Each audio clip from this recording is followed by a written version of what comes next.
Good afternoon, sir, and thank you so much for availing your time for this interview. For your information, since I am enrolled in the postgraduate diploma program and am currently doing my last unit, Edu821 Education Leadership, and one of the major requirements is to be very well versed with all the leadership skills. And as such, I am much pleased, sir, that today I have the opportunity to talk to you and clear some of my thoughts and views on quality leadership. Once again, say I'm really very thankful for your time and convenience. And without taking much of your precious time, we'll move further on with some of my interview questions. And to start off with, I would like to begin my interview with your view on what do you think leadership is, or what is your definition of the term leadership? Thank you, Mrs. Singh, for your questions. And before I answer your question, I would like to thank you for giving me this opportunity to be part of your learning journey. I believe that you are undertaking this unit, and I wish you all the best for your studies. And as you have asked this question about the leadership, I believe leadership is a process. It involves someone leading and others being led. It's not a one man work. As I have said, there should be a person leading, and there are other people who are being led. And it also involves an influencer who can influence others for the betterment of teaching and learning, which is taking place in the classroom. When I say teaching and learning, I mean quality teaching and quality learning, and which this is the goal of my school. Thank you, sir. Every leader, as you have defined, in saying that a leader is a guide who leads his people towards success or towards the fulfilling of their goals. So, together with this, every leader has a vision for the institution he or she is in. Please, sir, can you enlighten on what is your one of your set visions that you work on and that you really want to bring it to reality? Okay, one of the set vision for this Galimo Primary School is quality education for all. When I say quality education for all, here I believe that it's a three-way process. Every time when I do the CAFS meeting, every time I mention this, like teaching and learning takes place, we are three uh, things are involved, like teachers, students, and parents. It's not a one-way process. Teachers should give in their best, students should give in their best, and parents should know their responsibilities towards their children. And in doing so, when all these three work together, work in unison, then only the vision is achieved. So as my school's vision is quality education for all, I believe that as one of our key focus area in our strategic plan is to involve the stakeholders, the parents, the teachers, the children all together. It's not only the teachers who are taking part. Should be children and the parents involved, so that the vision of our school is achieved. Very well said. Thank you, sir. So, in other words, you are saying that a vision is a very important part of any organization. If there is no vision, there is no set working towards. You actually don't know where you are working towards. That's Eh? correct. Yeah. So if you have a set vision, then you know your path. You know how where you are going. So it's good to note that the ways that you are. Adapting to in order to bring your vision to reality, where you have put given priority to children. Together with this, ethics play a very major role in teaching in leadership in schools. So, sir, can you please take me through or throw some lights on how ethics are or can it or how ethics can be developed in leadership roles? I think that is a good question, and which is a major one. I believe that this ethics, this is dying out in our schools today. I believe that ethics can be developed by instilling good values within my role as a leader of a school. Okay, as a leader, I need to be fair, I need to be just, and I also need to be upholding the principles, the moral principles, all the moral values. That's why ethics and the values are taught every morning in the classroom by the teachers before they begin their lessons. And I believe this ethics uh, which we are teaching to the children, and as a leader, I'm following this ethics. This will make the education system towards prosperity, and it will be all fair and just, where everything is transparent, clear. It is not like I don't have to be biased in my leadership role, or to do the favoritism or like that. So because we know the many government of the day, they believe that there should be inclusive education regardless of the race, the religion, and all those things. So I believe that as a leader, I need to be fair and just in making up my decision as a leader. Thank you, say. With due respect, we are still in this ethics thing. Say, can you furthermore brief me on you as a leader about your team? How is it important or to have this ethical thing in your team members also? Yes, yes, it's very important to have this ethical values or ethic values within the team, because if it is implemented or if it is practiced, because children, we know that children, they learn from us, they learn from what they see, they learn from what we do. So I can say that ethics can be taught, and ethics can also be caught. So whatever we are doing, as far as in the school is concerned, the children are watching the teachers, the children are watching the leaders, even the teachers are watching me as a leader. So I have to be very just, I have to be very fair, and I have to be ethical in carrying out all my duties. And that's what I'll also uh, I'll operate on my teachers to be ethical, to be just, to be fair. And as I have already mentioned, we have set aside 15 minutes every morning to take ethical values or the moral values, so that it is taught in the class. I believe that, like the Bible says, if you gain whole world, but if you leave, uh, if you don't gain, go to heaven, you you are left with your soul, so nothing is achieved. So I believe that we need to be fair, we need to be just, we need to be fearing God in order to carry out our duties and the responsibilities. Thank you, sir. Thank you for that very wonderful explanation. Because through your answers, I can see that you are very much focused on the betterment of the children, and everything that you are saying is going towards the betterment of the children. In other words, that ethics play a very major role in leadership. So.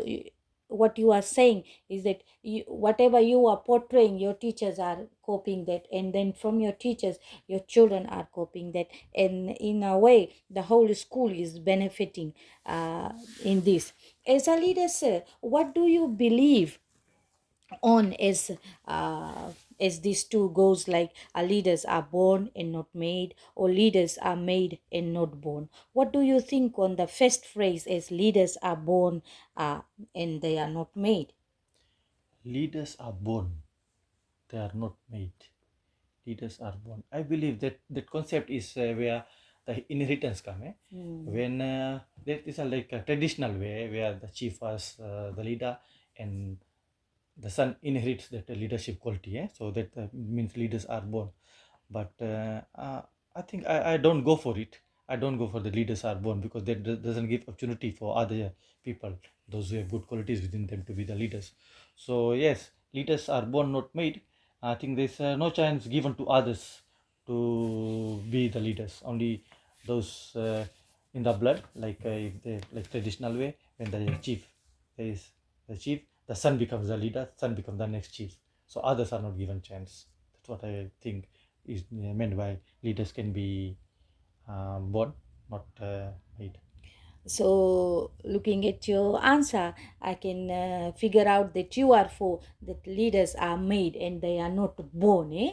That means Okay, when we say leaders are made, which I agree on that. Leaders are made, they are not born, because when leaders are made, we are giving chance to the people uh, to learn and to become leaders. And that is what I think the government of the day is all about, because we are living in a democratic country. So we go through elections, we elect our leaders. Unlike those traditional ways where one person is the like leader and their household members will be the leaders. So I don't believe in that. I believe that should be given chance. We leaders should be made. thank you, say. So, while we are still on this, uh, so I believe that. As far as I know, you sir, you have been in this leadership field for quite some time now, and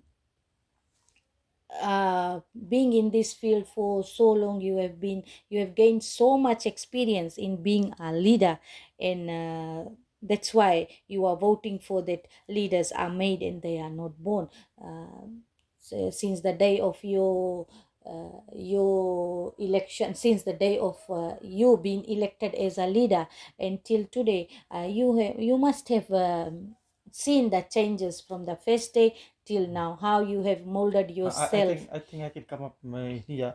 It was 2013 when I was the executive teacher of this school, and one of the teacher, Mrs. Reddy, was my head teacher, and I believe that whatever I am today, I have gone through the experiences of Mrs. Reddy, and the way she molded me. She taught me how to carry out the leadership qualities. So as far as I'm concerned, I think I have not been born as those qualities within me, leadership qualities, but I have learned those qualities by looking at my mentors, by looking at other effective leaders around me. Thank you, sir. So, in other words, you are saying that this leadership, the role of a leader or the responsibility of a leader, it's an ongoing process where every day you learn. So Every day you learn. You learn from. a leader is not a leader if he is not learning. Thank you, sir. So.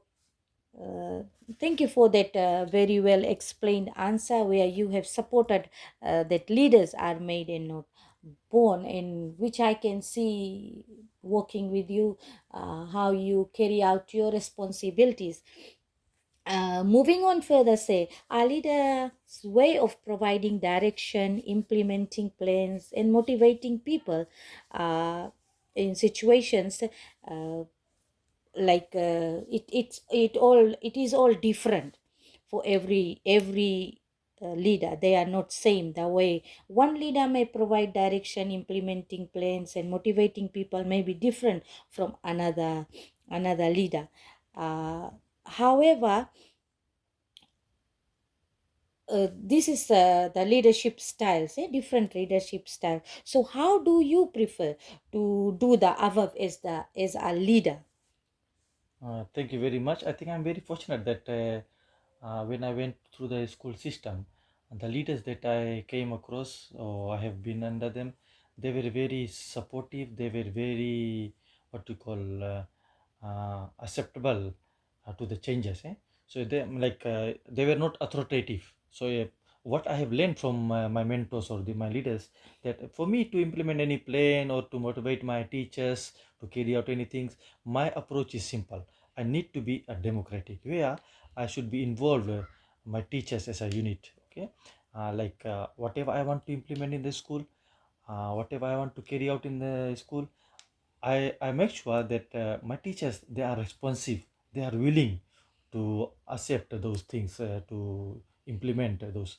It's not that I just command to them and they have to follow. In that way, I think they will not be willingness to do that, but they will do it as a respect. But within their heart, they won't be feeling good. So I think involving teachers in decision making process to implement anything or to motivate people, I think it is very important, it is vital to involve teachers in decision making process. As you know that any program, any functions or anything to be implemented in the classroom, we have a like assign a chairperson from the teachers. There is a chairperson, and that chairperson carry out the program, and they liaise with the teachers and make the program. And then it after the program is made, it comes to me to just oversee it. And then yeah, everyone is involved, we can see everyone in any program to be implemented anything. So they know what to be done and when to be done. So it is not like the word aloof, eh? No one is aloof, everyone knows what to be implemented and how to be implemented and what is our goal. I think you say so. Your explanation clearly tells me the ways in which you try to provide directions or implement plans or motivating your teachers towards success. Yes, I'm Like there to provide the direction, but I'm also there to accept whatever changes. Maybe I'm not right. Maybe they have a better views from me. So that's why we are. I think this is a democratic way of implementing things where everyone are involved. okay, so in other words, you are saying that different situations call for different leadership styles. Uh, Thank you, say, for your explanation. You may also have come across organizational changes. So, when those changes came, how did you manage to cater for them? Oh, when this organizational changes come, it comes from from the Ministry of Education. Eh? So as a leader, I think I have no choice, but I have to accept these changes. Eh? I believe these organizational changes come from Ministry of Education, and I have to be submissive uh, and to accept these changes. But however, if these changes does not do good to the learning and teaching system, and there's always a way I can voice out my consent to the relevant authorities to do the necessary changes. That's it's allowed in our Ministry of Education. Eh? But yes, when there's organizational changes, we have to accept it. Was there any time in your leadership process while you were in this leadership role, sir? Was there any time when these changes brought any frustration, or where you did not feel like that these changes are for the good, or you may have felt that these changes are not suitable or anything like that? Did you have any negative feelings ever for these changes that are coming up? Yes, yes. I think when this ministry came with these changes, this CVA system, which was a hindrance, I believe, which was hindrance for the children's future. In the CBA system, that it was like one thing you teach and just test it and forget about it, like that. Eh? And then another time, another thing you teach, you forget about it. It was not a lifelong process.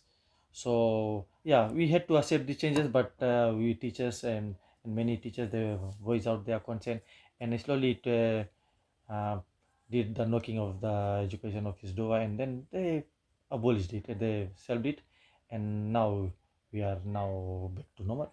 So I believe that when this CBA system came, classroom based assessment, it was like it's a binding, and it was not so open uh, as far as learning and teaching was concerned.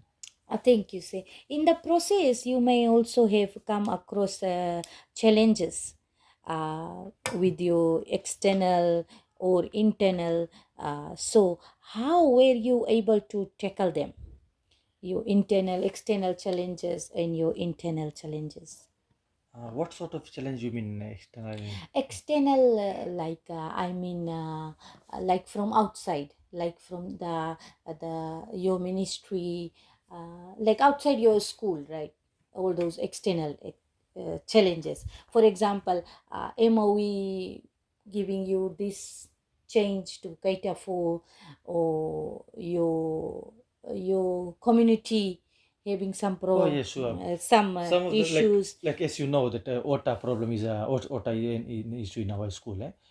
We don't have the proper source of OTA. We are asking for the OTA authority to cut OTA for us. So this is one of the challenge for the school, and yes, we are liaising with the management, but I think they need to be more cooperative. And yes, I believe this is a big challenge for the school. I believe that this committee is going to do something as far as the allocating of water catchment and bringing the water to the school. That is one of the changes, and academic change also. As we know, this uh, external exam was abolished once, and only even the EIT exam was abolished. So there was no major examination, and therefore I think it was good news for the children. But as a long term, we can see this was not right. I believe that the more submissive evaluation, the better for the children. So yes, this external exam system was abolished. That was another challenge for, like when the children go in secondary school, the secondary teachers were complaining that the children doesn't know anything, or that they have lack of knowledge. So I believe that the teachers were so slack, and the children were slack, and the parents, because there was no exam, major exam, they only just go through the primary system and just enter in the secondary system. But now slowly the exam is coming, so I believe this was a change for me, and the external examination was abolished. Thank you. So your major challenge, as I can see from your view, is your management. Uh, I agree with you that management also plays a major role in the running of a school. So if they are not active enough, then the leader may face a lot of challenges as well.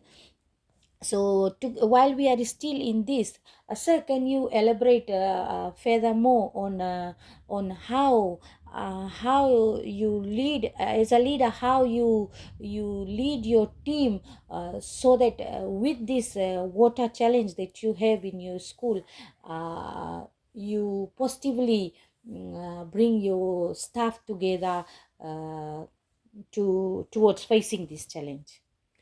Yes, I think what I'm doing is that I'm liaising with the management, and they are in the process of allocating a source where they will be doing some fundraising activities, so that the catchment is there and the water will be coming to the school. But our old source, I think there's some problem with the Matangali there. They don't want to give the water to the school because our piping system comes from that land.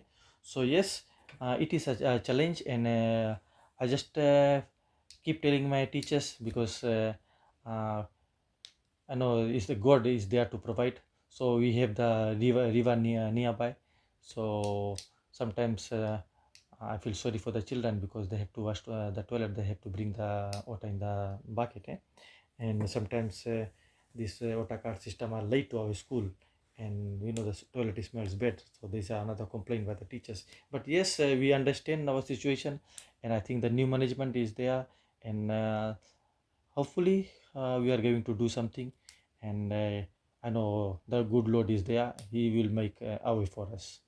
Thank you, say. So when I hear all this, I can say that it's not easy to be in this role, because you have a lot in your plates, and a lot of challenges are there which you have to be very careful while you are dealing with them, because you are not dealing with any material thing, but you are dealing with lives of children, teachers, and all around you. Lastly, sir, what is your view on leadership training? That is it okay for leaders to keep up with refresher courses on leadership workshops as planned, so as to be on par with the changes and to match with the calling demands? Yes, I believe that these refresher courses, all these things are very beneficial. Like we know that we are living in a changing world. Not the same things are there. The modernization taking place. So if a leader, like in 2013 when I came to this school, I did not know much about computer, and slowly this famous system came in, and those allocation of fund in the six files this came in. So it was a challenging year for me, and I'm very fortunate that at that time my head of school She guided me to go through all those things and how to do all those filing system. So yes, as a leader, we need to abreast ourselves with all this training and refresh our course so that we are with par with what the ministry requires with that. And we know this famous system, everything is now in computer. So yes, we need to be abreast with those. We need to be knowledgeable, computer literate, so that we are with the system and we are going along what is required by the Ministry of Education. Thank you, sir. Thank you very much for all that you have contributed towards my project, and I'm really very thankful for your time, sir. And I believe that this was your family time, but you gave me your 25 to 30 minutes so that I can be with you and get some answers to my question. We have come to the end of our interview, and wishing you all the best in your leadership role. And as time goes, uh, I believe that the challenges that are coming together, we all will be able to overcome them. And once again, sir, thank you very much for your time and your views on all that we have discussed today. Thank you very much, sir. Thank you, Mr. Singh. It was a pleasure for me to be part of your assignment, and I wish you all the best for your journey in whatever education you are pursuing. All the best to you. Naka. Thank you, sir.